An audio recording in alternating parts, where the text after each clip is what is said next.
Di dalam neraka kelak, penghuni terbanyak adalah para wanita, yang disebabkan oleh salah satunya tidak pernah merasa cukup. Penyebab seorang istri masuk neraka, bukan hanya durhaka terhadap suami saja, tapi juga tidak bersyukur dan berterima kasih atas pemberian suaminya, bisa menyebabkan seorang istri masuk ke dalam neraka. Seorang suami memiliki kewajiban untuk menafkahi istrinya, sebaliknya, seorang istri harus bersifat qanaah menerima dan selalu merasa cukup dan bersyukur atas apa yang dikaruniakan Allah kepadanya melalui tangan suaminya. Seorang istri yang tidak pernah bersyukur atas pemberian suami, selalu menuntut lebih melebihi kemampuan suami sehingga mendorong untuk melakukan maksiat. Rasulullah pernah bersabda, "Diperlihatkan kepadaku neraka, dan aku melihat kebanyakan penduduknya adalah wanita." Para wanita bertanya, apakah karena mereka kufur kepada Allah? Nabi menjawab, karena mereka kufur kepada suami mereka dan kufur kepada kebaikan suami mereka. Jika engkau para suami, berlaku baik kepada istri kalian sepanjang waktu, kemudian sang istri melihat satu keburukan dari dirimu, maka sang istri akan mengatakan, aku tidak pernah melihat kebaikan dari dirimu.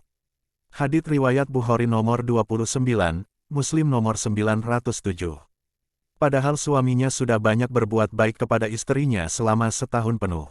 Karena sekali saja suami tidak berbuat baik kepada si istri, maka dilupakan seluruh kebaikannya selama 1 tahun.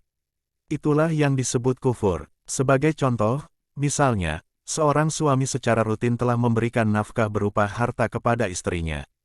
Namun, suatu waktu, Allah Azza wa Jalla menakdirkan dirinya bangkrut, sehingga tidak dapat memberikan nafkah dalam jumlah yang seperti biasanya kepada istrinya. Kemudian si istri mengatakan, memang, engkau tidak pernah memberikan nafkah. Atau contoh yang lainnya, yaitu istri yang terlalu banyak menuntut, meski sang suami sudah berusaha dengan sekuat tenaga dari pagi hingga sore untuk mencari nafkah. Istri yang solehah merupakan istri yang taat kepada suaminya, menjaga nama baik suami dan selalu merasa cukup terhadap pemberian suaminya.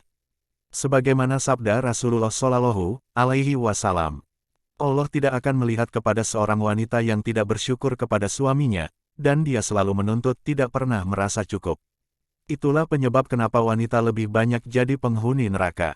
Semoga bermanfaat.